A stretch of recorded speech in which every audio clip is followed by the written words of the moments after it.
Hello, hello. Just slowly getting some invites out here. Won't be too long before we get started, folks. Y'all are having a fantastic evening.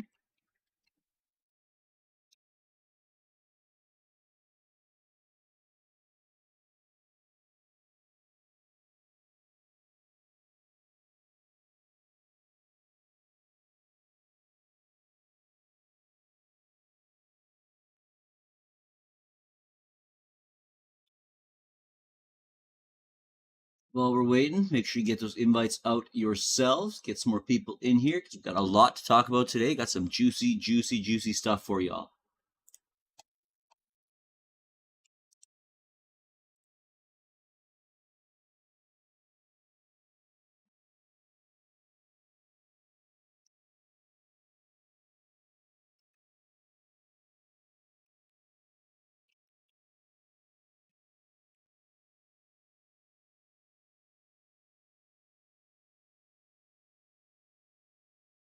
See y'all there. Appreciate you. Just got a few more invites to do here, folks, and we're gonna jump right into it. It's a little crazy today.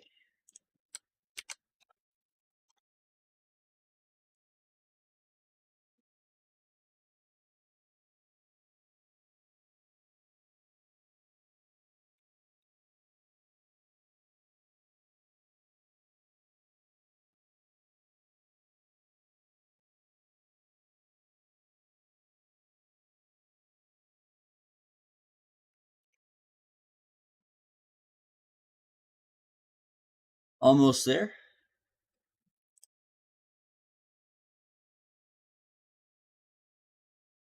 Once again, welcome everybody. Hope you all are having a fantastic evening. Spring has sprung. Super awesome. Starting to get some nicer weather. Canada's in turmoil. We got elections coming up here in, a couple of weeks, week and a half, something like that. Crazy times.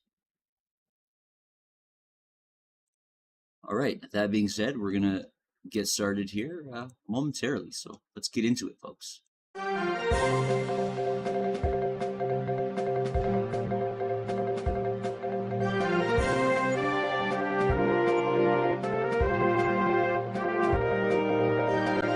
are watching Chaos Crypto News, the crypto news that you need to know. Welcome, everybody. This is Chaos Crypto News, the crypto news that you need to know and you definitely don't want to miss. As usual, we're going to start this off. I want to remind everybody that this is not financial advice. Always do your own research and don't trust, but verify. Don't believe a goddamn word I'm telling you. Go out, do the research yourself, check it out, and find out your own truths. But I'm telling you what, I'm always trying to bring you the most accurate, non-biased information that I can. We got some Quantzilla news and some exciting stuff going on in the Quantzilla realm. Let's start with that. We've just announced a huge airdrop for Quantzilla holders. Holders of 2 billion or more Quantzilla will receive 3 different XRPL tokens that are associated with our project, including 2 partner projects, Moon and XRP Apes, the latter of which just dropped a killer NFT collection a few days ago that sold out almost instantly, and the third being operated by the Quantzilla team ourselves with ambitious plans to create a strong and long-lasting community on the XRPL. This one is called XRPT or XRP Town, accompanied by the XR Players NFT collection, which is also super awesome. These tokens that we are going to be airdropping are all part of the innovative and secure meme-safe token escrow, which locks up a significant portion of the tokens, ensuring long-term stability and rug-proofedness. Have a peek at the escrow and the other projects at memesafe.online, especially if you are a token creator or an XRPL developer. As you can see here, these are some of the XR Player NFTs here. Pretty cool stuff there. You can still mint yours right now for 10 XRP. And you can check out the MemeSafe escrow right here. You see our projects that we have under escrow here. Moon's got 56.79% supply locked up. XRP Town has 60%, and XRP Apes has 60%, and Quantzilla has 40% locked up in escrow.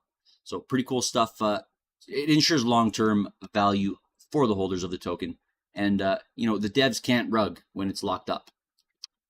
Also, we are applying for a Ripple grant for further development and expansion of our services for these killer features.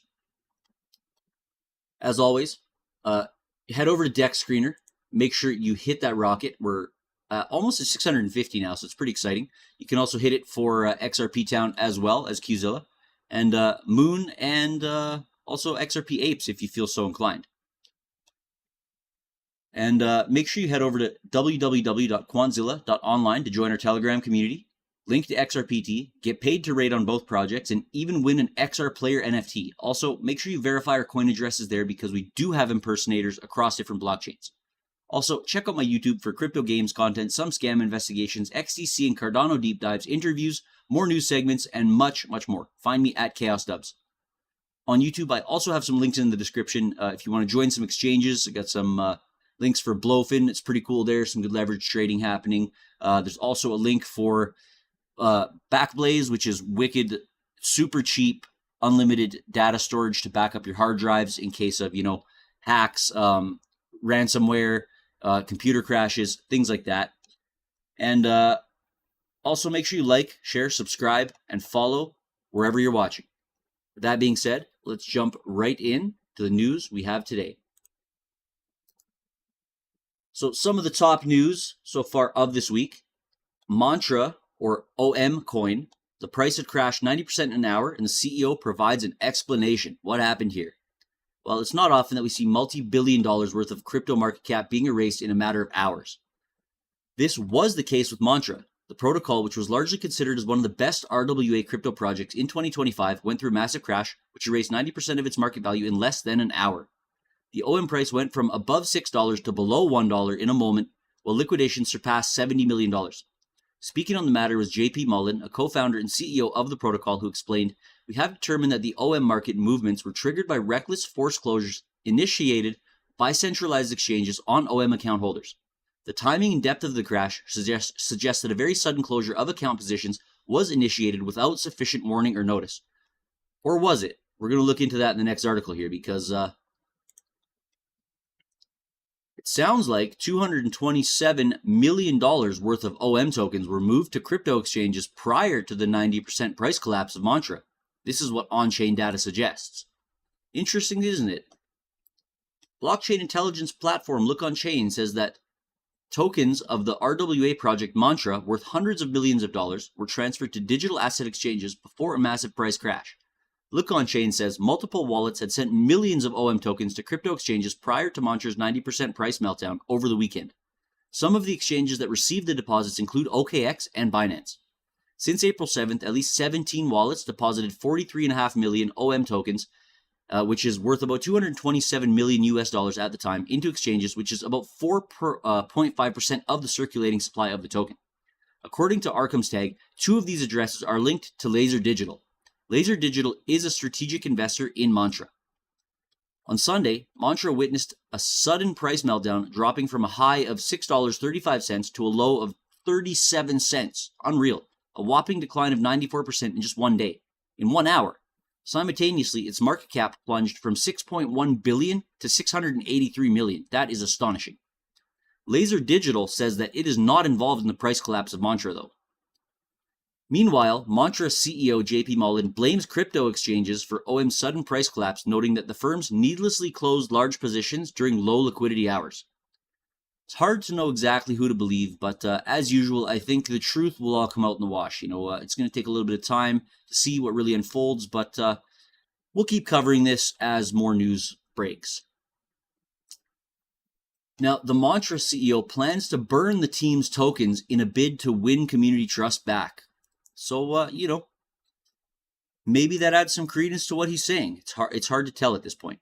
Mantra CEO John Mullen said he is planning to burn all of his team's tokens in order to win back the trust of the network's community following the sudden collapse of the OM token. Mantra set aside 300 million OM, which is 16.88% of the token's nearly 1.78 billion total supply, for its team and core contributors. They are currently locked and were scheduled to be released in stages between April 2027 and October 2029. The team's tokens are worth around 236 million, with OM currently trading around 78 cents, but were worth around 1.89 billion before the token sank. You know what's interesting about this whole thing, though? He said he's going to burn the tokens. Well, they're currently locked and they're scheduled to be released. If they're locked, how can he burn them or do anything to them? That just gets me wondering. I'm going to try to find more information on this, like I said, as the news progresses or whatever. But I find it kind of strange that it can be, burnt or anything can be done with it if it's actually indeed truly locked up. Something to pay attention to. But many community members welcomed Mullen's pledge here, but others saw the token burn as a potential blow to the team's long-term commitment to build real-world asset tokenization platform. Mullen suggested a decentralized vote could determine whether to burn the 300 million team tokens. Speaking to Cointelegraph on April 14th, Mullen outlined plans to leverage the 109 million Montre ecosystem fund for potential token buybacks and burns to stabilize the OM's price. Mullen's firm has strongly refuted rumors that it controls 90% of OM's token supply and engaged in insider trading and market manipulation. Montre claims the OM price implosion was triggered by reckless liquidations, adding that it wasn't related to any actions undertaken by the team. OKX and Binance were among the crypto exchanges that saw significant OM activity right before the token collapse. Interesting stuff. Let me know in the comments if you know anything about that, if you've been affected by it, or if you heard about it. Like I said, we'll keep it in the loop. Now, we got a bunch of scam stuff to talk about today, as usual, because I like to keep people aware of stuff, and man, oh man, is it crazy out there. A CFO has been deceived by a deepfake, scammed with a video call for $500,000. But this isn't your traditional, type of video call scam that you're hearing about where someone tries to trick you in such a basic way. This is quite advanced and in-depth. In Singapore, a chief financial officer was manipulated by a group of cybercriminals who employed a generative artificial intelligence and deepfake technology to stage a convincing fake business meeting and thus obtain a fraudulent transfer of nearly $500,000. Wow. Well, what initially seemed like a video call, like many others, turned out to be a perfectly orchestrated trap with digital twins created from public video materials of the same company. The familiar faces of the CEO and other executives were in reality nothing more than digital avatars recreated with such precision as to surpass any suspicion. Unbelievable, scary, scary times. What a time to be alive, folks. Really is a crazy time to be alive. You have to really... You can't trust anybody these days, you can't trust even your own grandma because it could be your grandma calling for help and you get scammed. Or in the other, side of things, they have the what is it called? The grandparent scam, I think, where they AI generate or try to fake, necessarily not with AI, but just in general, try to fake a voice to your grandparents as your grandkid, help, I've been in an accident or what have you. And it's kind of crazy. This is just where the world's going. We have to be super diligent, folks. We have to be extremely aware and cautious. We've got to help each other out and really get to know people. Look for things that are suspicious all the time because AI isn't quite perfect and there's generally a way, if you have a keen eye, to tell that something's not quite right. Let's look more into this, though. The mechanism set up by the fraudsters is carefully structured. It all starts with a message on WhatsApp, apparently sent from the number of the financial director. In that message, there's an urgent request to organize a meeting on Zoom. On the other side of the screen, a fake management group composed of images reconstructed thanks to AI convinces the real CFO to proceed with an initial bank transfer. The play was successful, at least initially. The CFO, deceived by the visual familiarity and the pressure of the context, authorizes the transfer of the money to the account indicated by the fraudsters. Now, it was kind of his fault, I guess, but he was duped, right? Like things were so close to real, but he didn't check the address or the account address, I guess, which is, his bad, which you should always do. Double check your addresses before pressing that send button. Always double check, especially in crypto. There are things that we're going to talk about a little later in the episode that apparently make it so even if you check your address, you're still going to get screwed, but it's still a good practice to always check your address, especially when you're copy and pasting an address. The best way to use an address to send anything to anybody is through a QR code because it's a lot harder to spoof. Now, the scam seemed destined to last even longer, but when the executive is asked for a second transfer, much more substantial, about 1.4 million rather than the 500 million, that something didn't add up. This time, suspicion arises. The CFO, aware of the delicacy of the matter and perhaps struck by a late intuition, contacts the anti-scam center in Singapore and the Hong Kong police. Fortunately, the intervention is timely. The authorities manage to block the transfer and recover the money already sent. No economic loss technically, but the real damages go beyond the financial field. A disturbing fact emerges strongly. The ease with which the internal trust fabric of the organization was breached, despite the absence of definitive losses, the incident marks a severe blow to the credibility of the internal decision-making flows. The scam exploited not only technology, but also the psychological dynamics that govern communication in the corporate environment. It managed to assert itself because it spoke the usual language of the work routine amidst online meetings, time pressures, and digital interferences. No complicated technical attack on the servers, no hidden malware. The real target was the digital identity of the management group. Scammers are always one step ahead in fraudsters and criminals, and it's really just crazy, folks. Being legit is super difficult in this day and age. People who are trying out to get you are always one step ahead, and police and government organizations are honestly most times reactionary, and they're not able to think ahead because the criminals always have some kind of some kind of lead, some kind of insider, some kind of edge, and it's kind of strange how that works. Deepfakes are no longer the future, they are a concrete threat. Defending is possible, but new strategies are needed.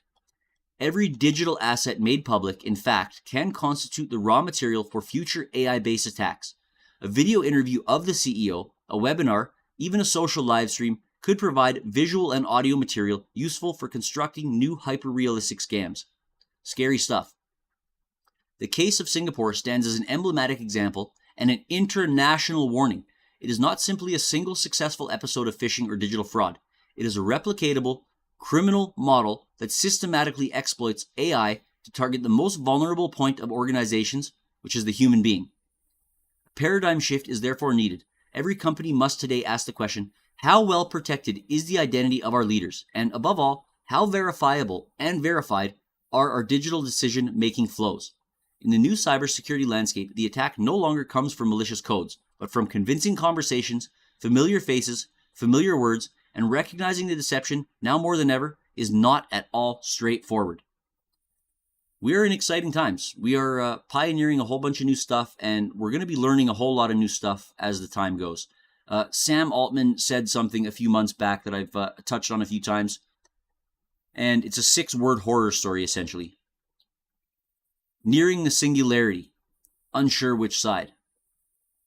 Kind of strange, kind of crazy, but the future looks bright, in my opinion. Now, a hacker has drained $7.5 million from KiloX using a simple Oracle manipulation. Well, this is going to dig into something similar to what we talked about in the last article, plus more. This prompted an immediate platform suspension and a broad investigation involving major cybersecurity firms. Separately, Emblem Vault CEO Jake Gallen lost more than $100,000 in a sophisticated Zoom-based social engineering attack by the hacker group Elusive Comet.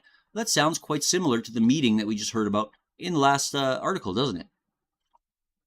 Decentralized exchange KiloX confirmed that it suffered a $7.5 million exploit. This led to the immediate suspension of its platform as the team works to trace and recover the stolen funds. KiloX said it is collaborating with security partners and ecosystem players to investigate the incident and prevent any more losses. The breach seemed to have exploited a vulnerability related to the platform's price oracle mechanism.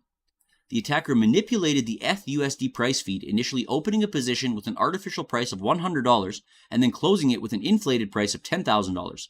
This allowed the attackers to gain over $3.1 million in a single transaction. Just for clarity, what that means is somehow the hacker was able to manipulate the thing to say that Ethereum was worth $100. He then bought in and then manipulated it again and made Ethereum worth $10,000. And that's how he made $3.1 million. Pretty crazy stuff. The platform is also working with BNB Chain, Manta Network, and prominent cybersecurity firms including Seal 911, Slow Mist, and Sherlock to support the cross-ecosystem investigation. Gnarly stuff. Co-founder of blockchain analytics firm Fuzzland stated that the root cause was poorly secured price oracle system. He described the exploit as a very simple vulnerability. And, that comes down to human error making that vulnerability simple, at least in my estimation. After the news of the exploit was made public, the price of KiloX native token, Kilo, plummeted by more than 29%. Dang, that sucks. But it's not unheard of. I mean, the whole market is volatile, of course. Now, a Zoom call has led to crypto theft. Well, other threats are also plaguing the crypto community. Jake Gallen, the CEO of non-fungible token platform Emblem Vault, issued a public warning after falling victim to a very sophisticated scam that led to the theft of more than $100,000 worth of digital assets. Gallen revealed that his computer was fully compromised during a Zoom call, which resulted in the loss of Bitcoin and Ethereum from several crypto wallets. The attack has been linked to a threat actor known as Elusive Comet, who is reportedly behind a wider campaign targeting crypto users. Gallen explained that the scam took place during a video call arranged with a verified X account that claimed to be the CEO of a crypto mining platform. During the call, Gallen was persuaded to enable the installation of malware, later identified as GoopDate, which captured sensitive credentials and drained his wallets.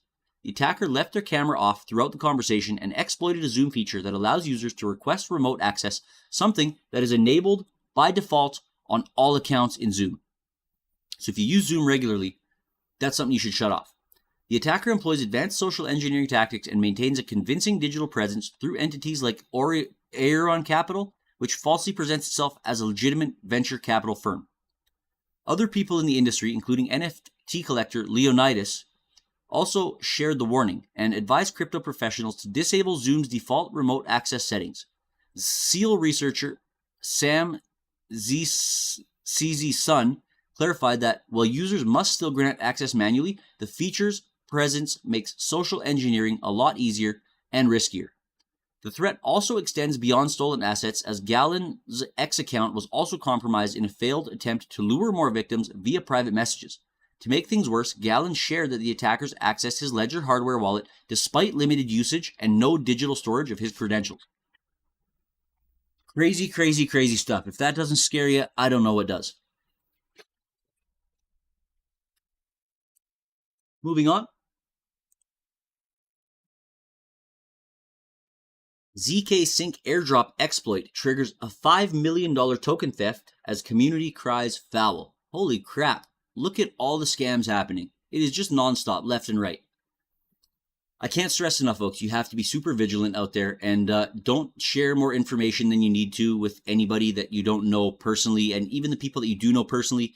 You got to be careful. You got to make sure that you trust them, and trust is kind of a dirty word. Don't trust, verify. Always kind of have your guards up a little bit when speaking about this stuff or in regards to this stuff. You never really know what someone's agenda is or other intentions could be.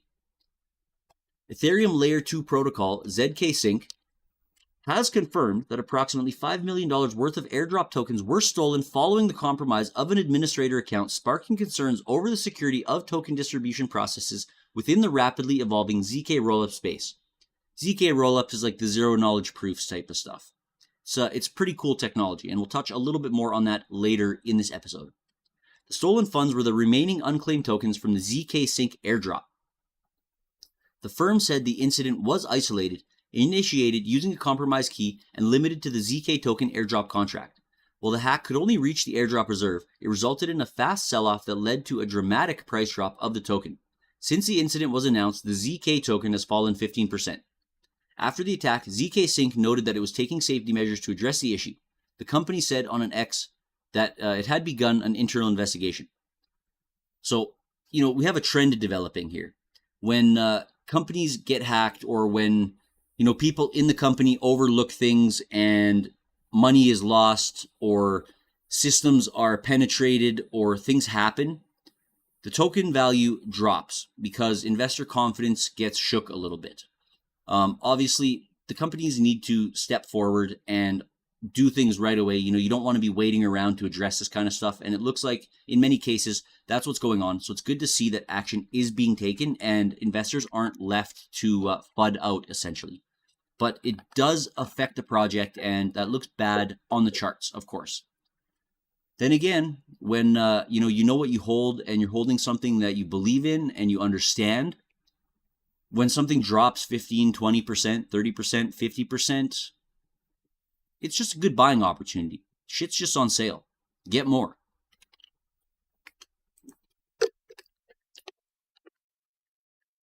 Not a whole lot to dig into in this one here, folks, but crypto user data sold on the dark web, high risk. Sensitive data of Ledger Gemini and Robinhood users put up for sale on the dark web, and concerns about the crypto security grow. The stolen data would contain detailed personal information, including full names, home and email addresses, phone numbers, and geographic details such as cities, states, postal codes, and countries of residence.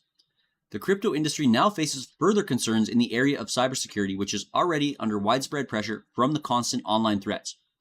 Now, I wanted to add a little bit here because everyone's always talking about how, your Ledger wallet, and I'm not talking about XRP Ledger, I'm talking about like your Ledger Nano X and like that kind of stuff is, a good hardware wallet. Well, it's fucking not, because, Ledger, if you look into it, and I've kind of touched on this in some of my previous episodes, I should almost do a separate deep dive like video, like not alive on this, just to kind of touch on what Ledger's gone through, because there's so many people out there promoting it. And don't get me wrong, I've used a Ledger in the past, but have since moved everything off of Ledger because I don't trust them at all. But Ledger has had several security breaches and things that make me suspicious of its validity as a cold storage device for long-term holds. Just be careful if you're using it. Do your own research. Like I always say, Ledger is probably not the best hardware wallet. If you head over to my YouTube at KhaosDubz, you can check out in the description of pretty much all of my videos, especially the live videos I've released lately. There's a link for the Keystone Vault, which is a hardware wallet that I do trust, that I have used for quite some time, and it's a lot more secure than a Ledger.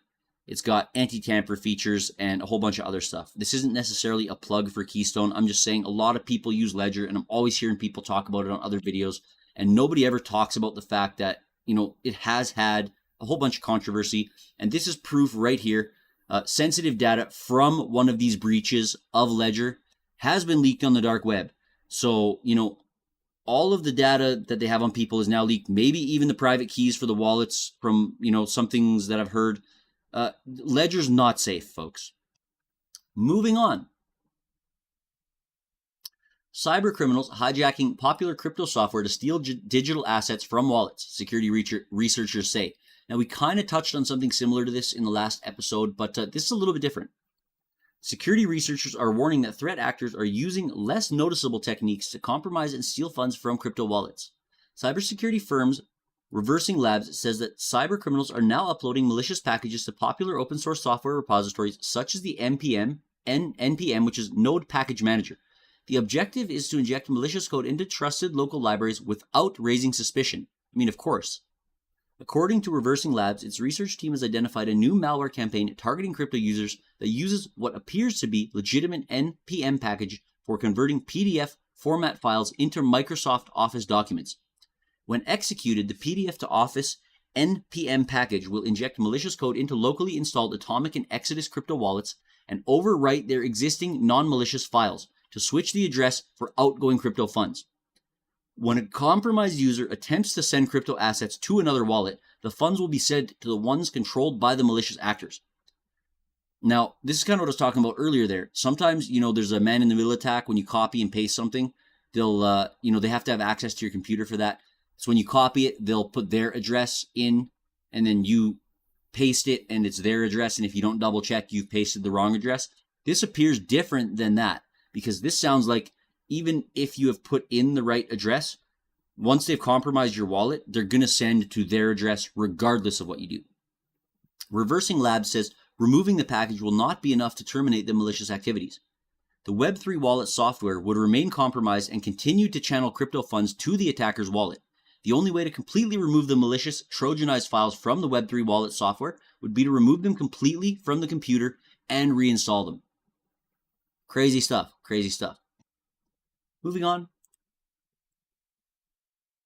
Pi Network eyes $1 post Chainlink and possible Ethereum integration. Now, I'm going to mention this again and again and again and again.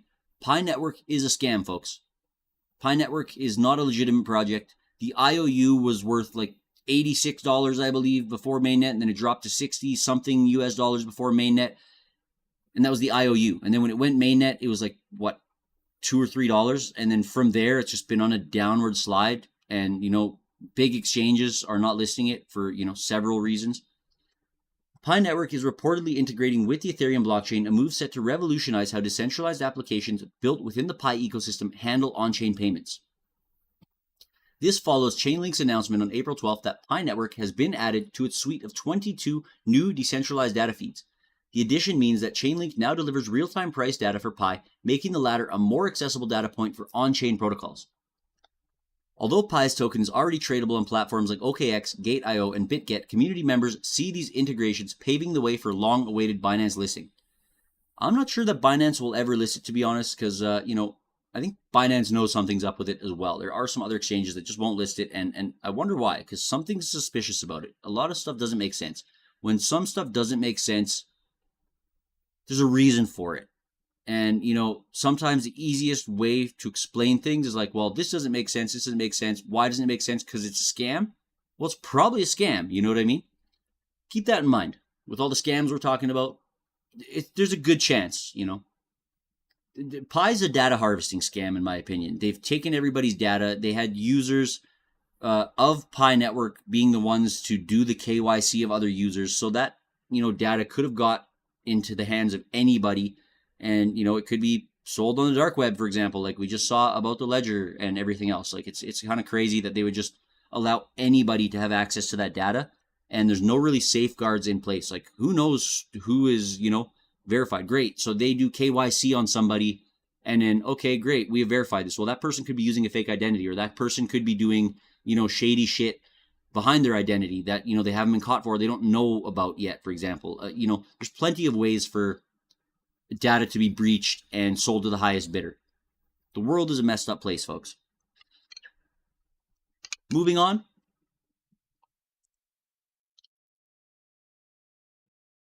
Can Strategy survive a Bitcoin crash? The company's risky capital model under scrutiny. Well, let's talk about this a little bit.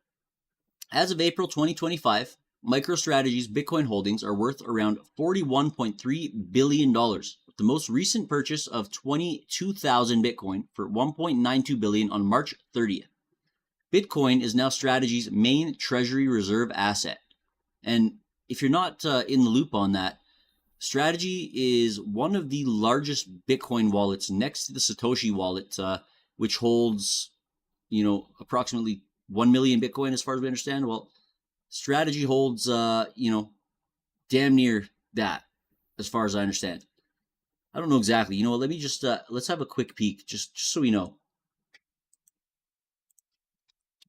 How many Bitcoin does MicroStrategy hold? So 500,000 Bitcoins. That's pretty crazy. That's pretty crazy, folks. They're one of the biggest Bitcoin wallets next to Satoshi's wallet, like I said.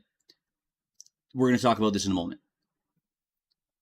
In spite of volatility, the firm's overall Bitcoin holding is still in profit with an unrealized gain of 14.5% or more, actually. The firm depends greatly on financing for its operations and Bitcoin acquisitions, having done a 10-for-1 stock split in July 2024 to increase share availability. So that brings the price of each stock down, making it more affordable for investors to be able to purchase stocks. I'm not in the traditional stock market myself, but my understanding is you can't purchase stocks like you can purchase crypto. Stocks are more like NFTs where you have to purchase like one full stock at a time. You can't like purchase, half a stock. Like you can purchase, half an XRP or half a Bitcoin or just a fraction of it, right? So think of stocks as more of an NFT. It's non-fungible. You can't break it down. So when they're, stock price goes up crazy, that you can't afford $1,000, for example. Now they've come down to, $100 a stock if it's a 10-to-1 split, for example. Liquidation risk is contained at present with $8.2 billion in unsecured loans and no collateralized loans for Bitcoin. Strategy could potentially repay all of its debt by selling 15% of its Bitcoin at current market prices. Interesting, isn't it? Well, Executive Chairman Michael Saylor's 46.8% voting share guarantees continuation of the Bitcoin first strategy, and he asserts even a decline in Bitcoin's price wouldn't lead to a sell-off. Strategy's equity and debt offering-based fund conversion strategy using stock and note issuance to purchase Bitcoin has been referred to as an infinite money glitch. This is super important here. Pay attention to this. I'm going to elaborate on this in a second here. Strategy purchases additional Bitcoin by issuing stock and notes at a premium, driving both Bitcoin and MicroStrategy stock upwards. This is kind of like how, USDT, Tether, pumps up Bitcoin and vice versa. Something ain't right about this. It's an infinite money glitch. They're printing money out of thin air. Does that make any sense to you? Because that doesn't fucking make any sense to me. Let me know in the comments what you think. Because this tells me this is market manipulation, and he has the power to fuck over a lot of people, right? If he's holding one of the largest Bitcoin holdings ever, and say, for example, he decides to, sell off that holding one day for some reason, whatever it could be. And I've touched on possible reasons why, for example, look over there while I'm doing something over here, for example, so, maybe he's talking about Bitcoin, and maybe he's, this is just a theory, but maybe he's piling in XRP while he's making you, oh, look at Bitcoin. So everyone's looking at Bitcoin that doesn't, really know a lot about crypto. They're not looking at XRP and what's happening. Well, he's loading his bags with XRP while he's doing this infinite money printer glitch while he knows that Bitcoin doesn't actually do anything. It has no utility, and there is no real backing, right? Like, Bitcoin is not going to be around forever, in my opinion, and in the opinion of a lot of other people. Now, I could be wrong, of course, but if that is the case, and I am right, and there's a lot of other people that are also speculating, this is not just me, like I said, Bitcoin holders are in for a big rude awakening here. You can't just print money, like it's saying right here. It's an infinite money glitch. Does that make any sense to you? He's just printing money out of thin air. You can't just print money out of thin air and expect this to last forever, right? This is going to end at some point, and he's going to shake the markets when this happens. And not only that, we're going to talk a little bit more about the Satoshi thing, because Satoshi has the biggest wallet ever, holding 1 million Bitcoin. And supposedly, I'm going to leave you again at the end of this episode with a deep dive on Satoshi. It's the same one I talked about in the last episode, but if you weren't watching, I just want to make sure more people get their eyes on this, because it talks about how Satoshi's wallet is supposedly going to be split up between him and the person who he divorced or whatever. Like, this is the best receipts I've ever seen for who Satoshi actually is. This guy has actual data, and it's being suppressed super hard. If this is all true, and Satoshi's 1 million Bitcoin is going to be split up between him and the ex-wife, and that Bitcoin is going to dump on the market, the Bitcoin price is going to move probably not in the direction people want it to. And that's going to cause Michael Saylor to also dump his 500,000 Bitcoin, which means 1 million Bitcoin might hit the market and dump, which could be catastrophic, to say the least. That's pretty crazy, folks. Pay attention to what's going on. Don't necessarily believe what everybody's saying. Ambiguous inference is super important. It's not what they're saying. It's what they're not saying. There's something hidden in the silence.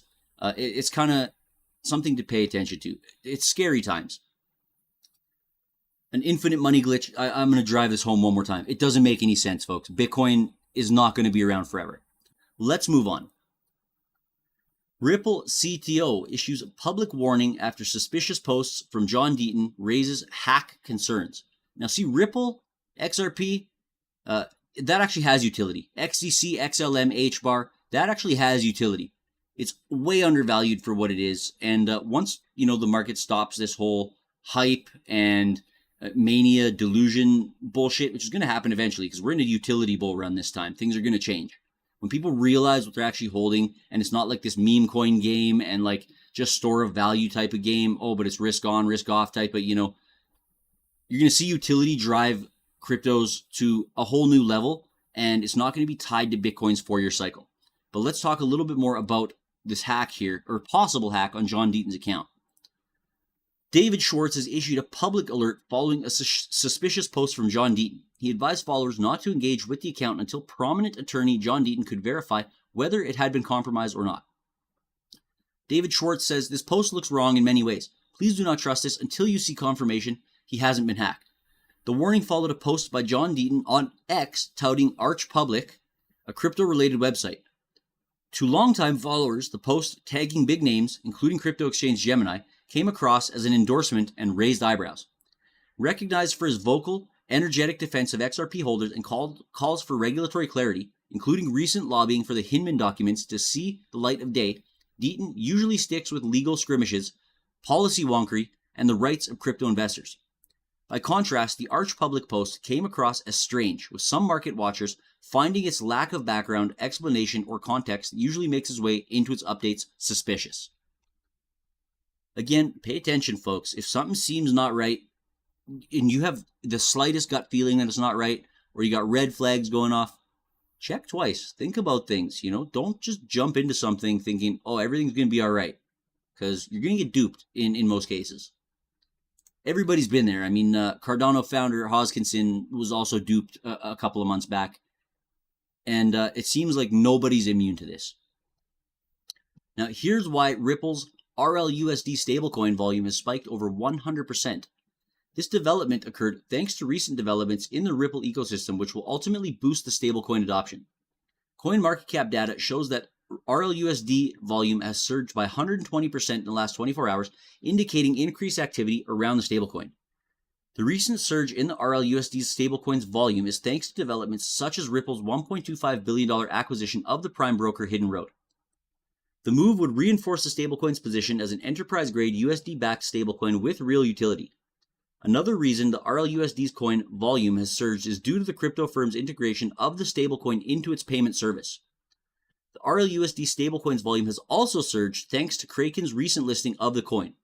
Meanwhile, it is worth mentioning that RLUSD's surge undoubtedly proves that a bullish outlook for XRP, and this surge indicates that more capital is flowing onto the XRP ledger, which is also home to RLUSD as well as XRP.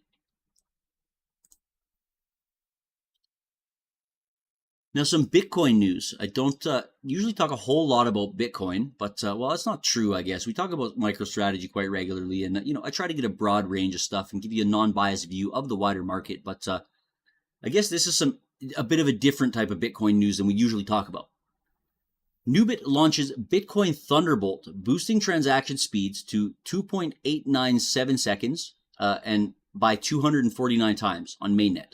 But it requires an invitation code. So there's not a whole lot to touch on here, but this kind of sums up most of it. But Nubit has officially launched its Bitcoin Thunderbolt on the mainnet, which reportedly enhances Bitcoin transaction speeds by up to 249 times, achieving transaction times of just less than 3 seconds, which is crazy because Bitcoin's old and slow, right? I mean, they're trying to compete with XRP here, but this layer 2 stuff is just not layer 1, right? Like XRP's layer 1. It had all this shit in play from the beginning.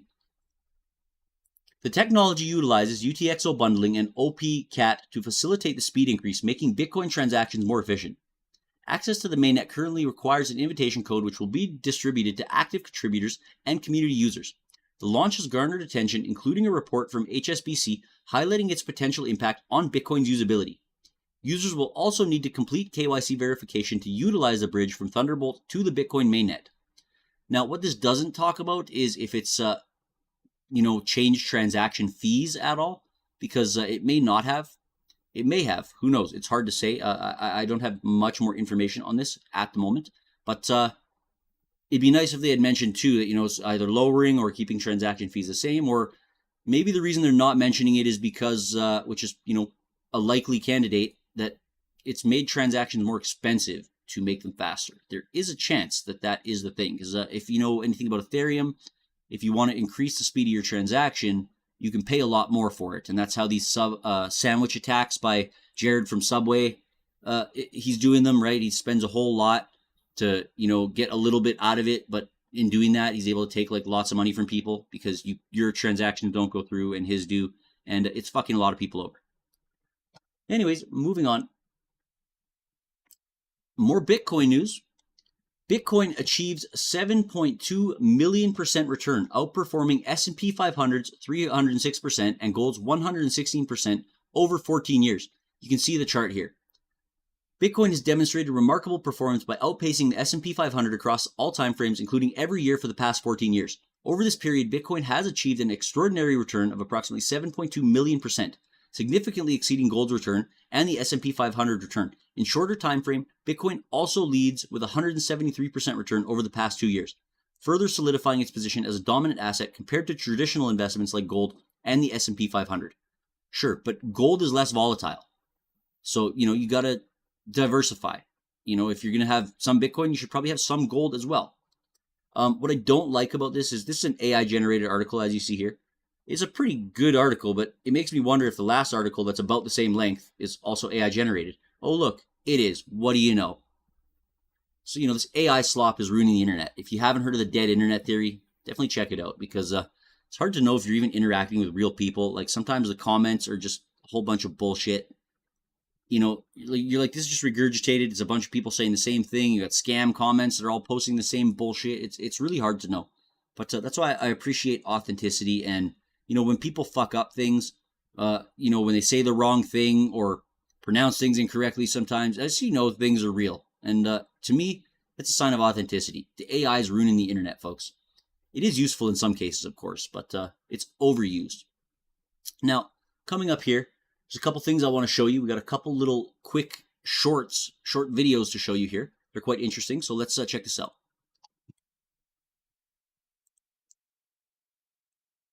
I think crypto's biggest story is happening in America.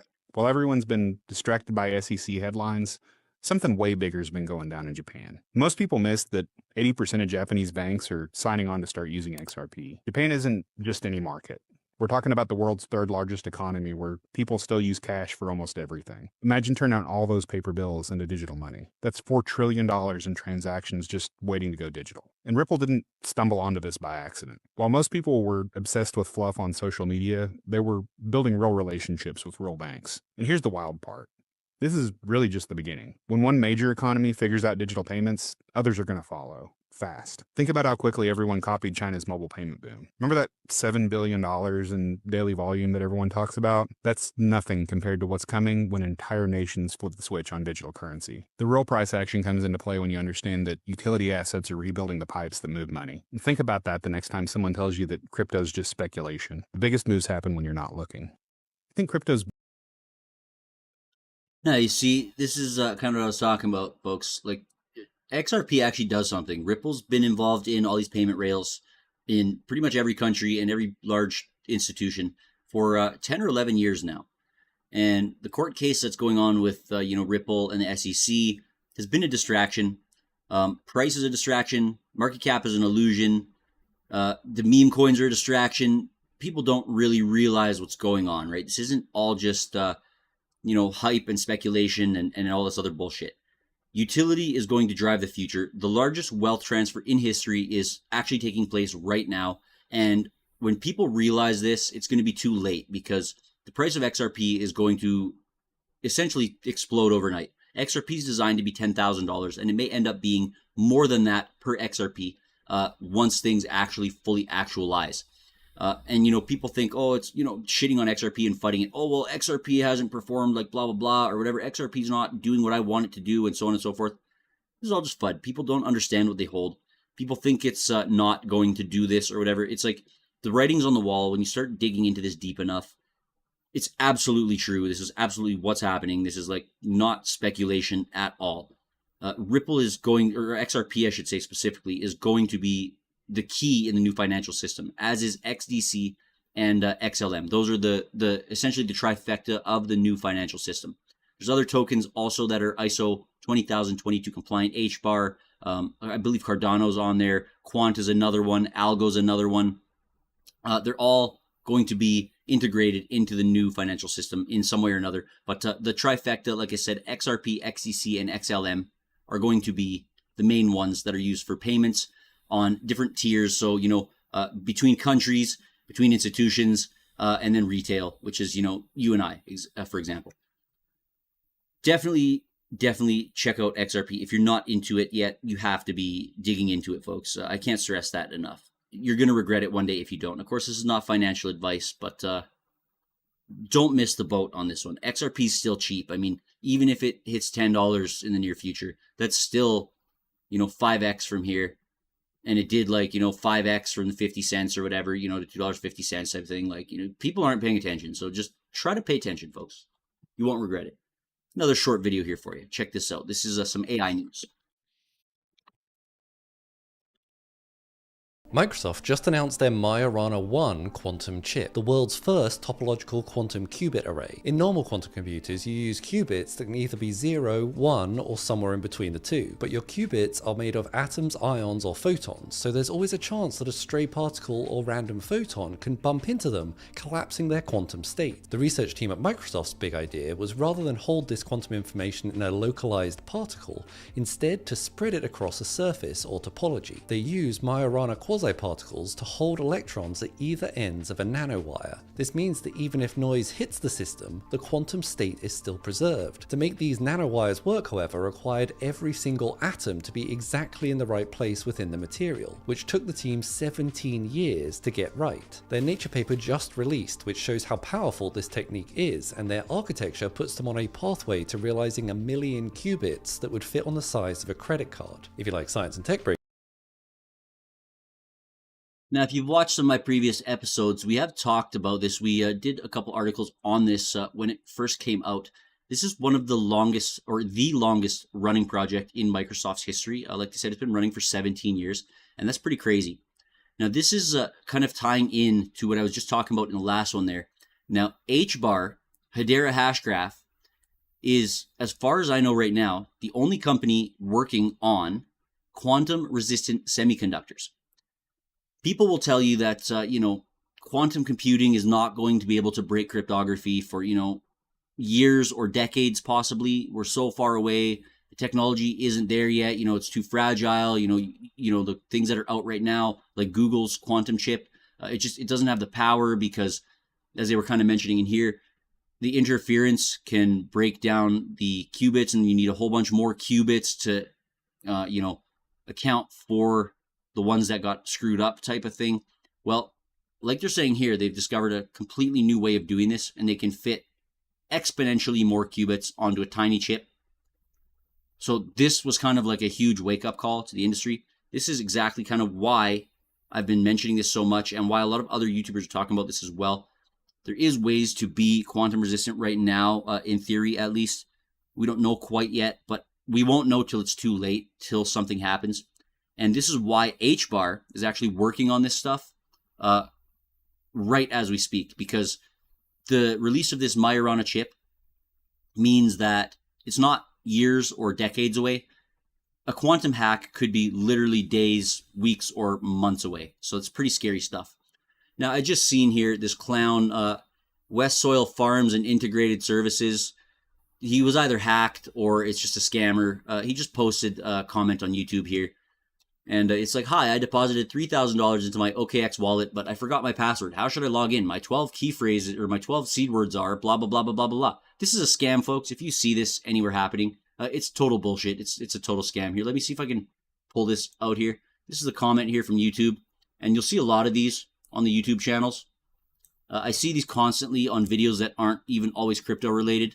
This is a scam. Don't fall for this bullshit. This is nonsense. Always be careful, folks. How many scams we have to talk about every day? It's just getting worse and worse and worse as time goes on. Be diligent, be aware. I can't stand these dirty scammers. Like, get a life, get a job. They don't have anything to offer the world. Anyways, let's move on. We've got some more to talk about here, and we're already running almost into an hour. A little bit of a different train of thought here for a moment before we get into some more crypto stuff. But CRISPR gene editing brings gene-edited human embryos closer to reality. Scary stuff, folks. Scary stuff. Gene editing mixed with AI.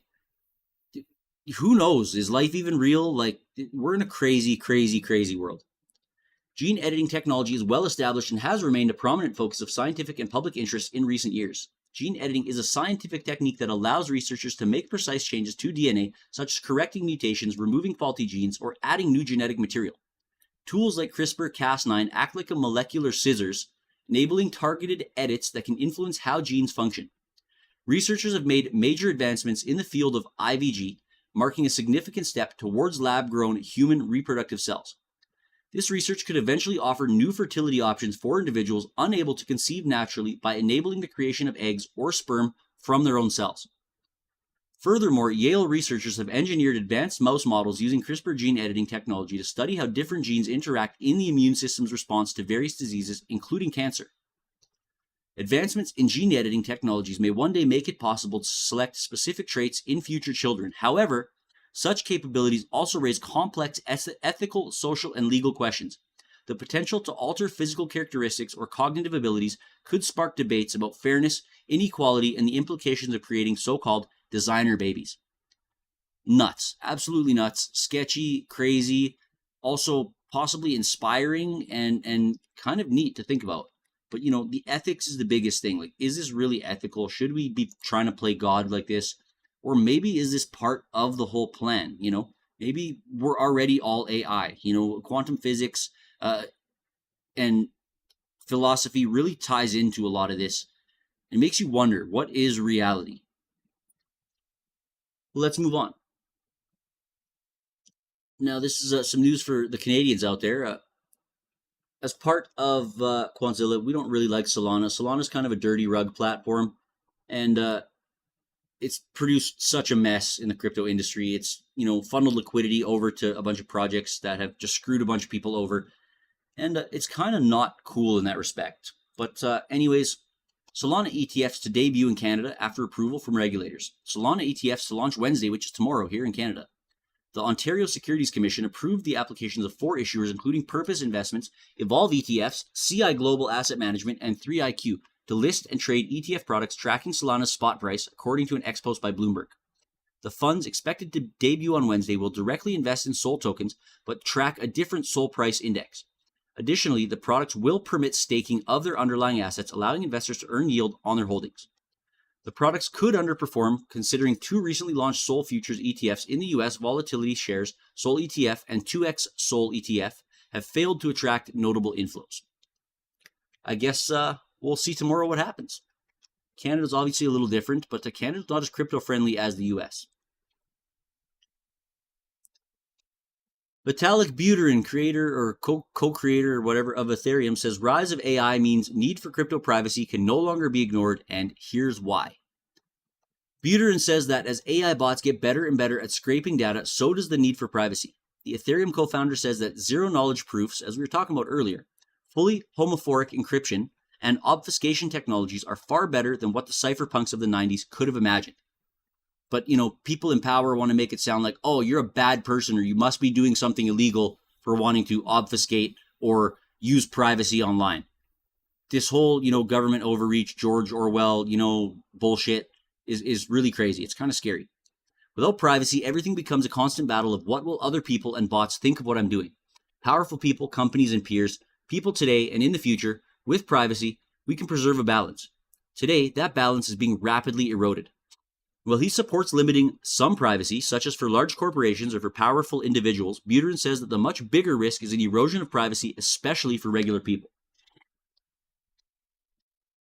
Let me know what you think about that in the comments. I think privacy is important, and it doesn't make you a bad person to want to, you know, hide some things that you're doing online. It's not necessarily hide it. It's just nobody needs to know everything you're doing. I think ZK proofs and ZK rollups and all this zero knowledge stuff is cool. You can verify that, for example, you have passed, you know, high school or a university course, and the institution that you're applying to, for example, would be able to be like, okay, this person using, you know, this wallet, for example, has this credential, but we don't know the identity of that person because that identity could be compromised. As we talked about earlier, it could be leaked on the dark web or whatever. There's no reason to share your identity necessarily in some cases. When it's not necessary, why would you, just so somebody else can have your information, right? Privacy is important. Let's move on. OpenAI releases GPT 4.1. Why this superpowered AI model will kill GPT 4.5. OpenAI unveiled GPT 4.1 on Monday, a trio of new AI models with context windows of up to 1 million tokens, enough to process entire code bases or small novels in one go. The lineup includes standard GPT 4.1, mini, and nano variants, all targeting developers. The company's latest offerings come just weeks after releasing GPT 4.5, creating a timeline that makes about as much sense as the release order of the Star Wars movies. The decision to name these 4.1 was intentional. I mean, it's not just that we're bad at naming. And it's kind of crazy how exponentially fast things are progressing. Like, each model's coming out faster and faster, and they're getting exponentially smarter and smarter. What a time to be alive. GPT 4.1 shows pretty interesting capabilities. According to OpenAI, it achieved 55% accuracy on the SWE bench coding benchmark, up from GPT 4.0's 33%, while costing 26% less. The new nano variant, billed as the company's smallest, fastest, cheapest model ever, runs at just 12 cents per million tokens. Also, OpenAI won't upcharge for processing massive documents and actually using the 1 million token context. That's pretty cool. The new models show impressive performance improvements. In a live demonstration, GPT 4.1 generated a complete web application that could analyze a 450,000 token NASA server log file from 1995. OpenAI claims the model passes this test with nearly 100% accuracy, even at 1 million tokens of context. The release of GPT 4.1 after GPT 4.5 feels like watching someone counting 5, 6, 4, 7 with a straight face. After releasing GPT-4, it upgraded the model with multimodal capabilities, and the company decided to call that new model GPT-4o, O for Omni. Then, OpenAI introduced a reasoning-focused model, which was just called O. Don't confuse OpenAI's GPT-4o with OpenAI's O, because they're not the same. Nobody knows why they picked this name, but as a general rule of thumb, GPT-4o was the normal LLM, whereas OpenAI's O1 was a reasoning model. A few months after the release of OpenAI O1 came OpenAI O3. But what about O2? Well, that model never existed. I use O3 for a lot of stuff. I also use GPT 4.5 for a lot of stuff. They do have their strengths and weaknesses. I like the reasoning that O3 provides, though. Also, we don't want to confuse you anymore, but OpenAI already announced plans to release O4 soon. But of course, don't confuse O4 with 4.0 because they're absolutely not the same. O4 reasons, 4.0 does not. What a fucking confusing mess. Now let's get back to the newly announced GPT 4.1. The model's so good, it's going to kill GPT 4.5 soon, making that model the shortest living LLM in the history of ChatGPT. We're announcing that we're going to be deprecating GPT 4.5 in the API. Kevin declared giving developers a 3-month deadline to switch. We really do need those GPUs back, he added, confirming that even OpenAI can't escape the silicon shortage that's plaguing the industry. Kind of neat. Pretty crazy. XRP price to soar on Swift announcement. Well, here's what we know. Now, remember how we were talking about Japan just a little bit ago, and I showed you that short video that's essentially telling you how much is going to onboard to XRP and how that's going to increase the price massively. And, we're in a utility bull run. Well, check this out because this is even more bullish. XRP is on sale, folks. It's such a good buy, if you ask me. Okay, so all my highlighting went away, but that's okay. So let's see here. Swift, the financial behemoth, is sent to make an announcement on April 21st, which could touch upon the topic of XRP Ledger testing to make the Swift transactions instantaneous rather than 3 to 4 business days. This is going to save companies and institutions billions of dollars. So Swift is known to serve over 11,000 financial institutions around the globe, standing for for Worldwide Interbank Financial Telecommunications. The XRP integration would open up doors to a $150 trillion market for XRP. So we're talking about Japan bringing on however much he said earlier. Let me just go back here and check this out real quick. What is he saying here? $4 trillion plus 150 trillion. So imagine 154 trillion getting onboarded onto the XRP ledger right now. The price of XRP would be astronomically higher than it is right now. And this might happen here in the next short time, it sounds like. And just, be aware that there is maybe going to be a sell the news event, but the price could pump a hell of a lot just before the April 21st. So pay attention to that, folks.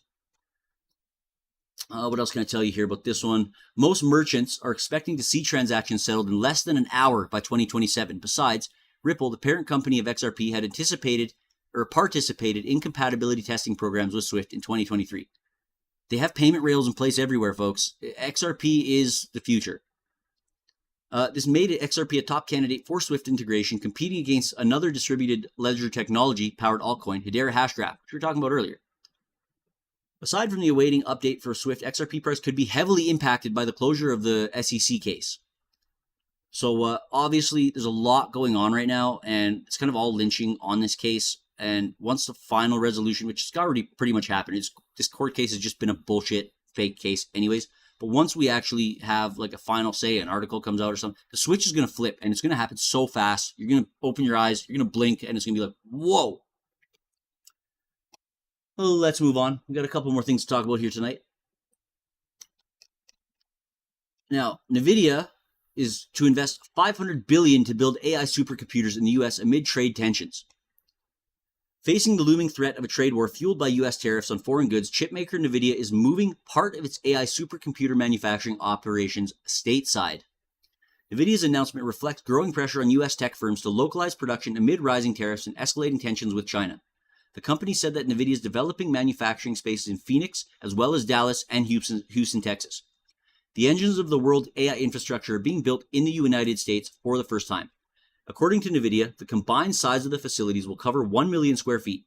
NVIDIA said productions at each location will ramp up in the next 2 years, with the goal of producing $500 billion in AI infrastructure in the United States.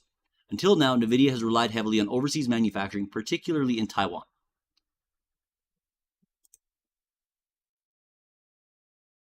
Five Fartcoin holders generate nearly $9 million in profit as the token rallies.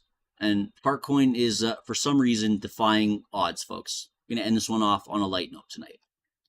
The top 5 holders of Fartcoin, a meme coin about fart jokes, have collectively generated $8.9 million in profits, according to data from blockchain data analytics platform Nansen.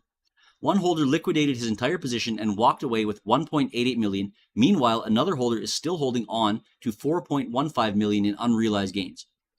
All of this comes on the back of an impressive rally in the past month. According to CoinGecko, Fartcoin's price has surged by nearly 300% in the last 30 days, going from 32 cents to a peak of 95 cents, with the current price at about 88 cents. Crazy, crazy stuff. Fartcoin has outperformed the broader crypto markets and traditional assets like stocks amid the global decline in financial markets. For comparison, the stock market is currently down 4.2% over the past 30 days, and cryptos like Bitcoin are up just about 0.3% over the past 30 days. Over the past day, Fartcoin is still outperforming, up 5% compared to 0.2% for Bitcoin and 2.5% for Ethereum. Crazy stuff. Why the hell is this dumb shit? I'll tell you why right now. It's a distraction. Hey, look over here. And, don't buy XRP because, XRP is not performing. So, buy into this shit, lose all your money, get rugged, because that's pretty much what's happening here. And all of a sudden, XRP switch is going to flip and they've stolen all your money and you're going to be left there going, what the fuck, all shook, right? Be wise, folks. Be careful. Last thing I'm going to mention tonight, you can check out, I put a post in the YouTube description of my last crypto news segment. And also I did a post on X about this, but you can check this out. Link to this video, like I said, is in the description there, but you can also find it if you just head over to this guy's YouTube channel here, once it loads here, The Great Crypto Escape. This is the most valid evidence, and this is a two-part deep dive on this, but who the actual creator of Bitcoin is. Well, it's Qubit creator and Bitcoin creator, in my opinion, and this guy's opinion. He has receipts to prove this. He does a deep dive. He shows you all of the ways he figured this out, and it's super, super legit. And this is being suppressed. It's only got 4.6 thousand views on this, which is crazy. Sergey Ivancheglo, CFB, could be Satoshi, and he most likely is, folks. It's pretty valid. Check it out. It's going to blow your mind if you haven't seen it yet. I highly, highly recommend it. There's a part 2 on his channel as well. That being said, I'm going to end this episode off with another reminder, folks. Hit us up on Deck Screener. Hit that rocket for Quantzilla. Hit it for XRPT. Always be safe out there. Do your own research. Don't trust, verify. None of this is financial advice. And, take care of yourselves. Always be smart. Head over to www.quantzilla.online. Make sure you join our Telegram. Get in there. Get paid to raid. Check out what we're all about. And let's step into the future together because it's an exciting time. What a time to be alive. Have yourselves a great evening or a great day or wherever you're at in the world. Take care. And be blessed. Bless and love. Bless and love. Appreciate y'all watching. Love y'all. Peace out.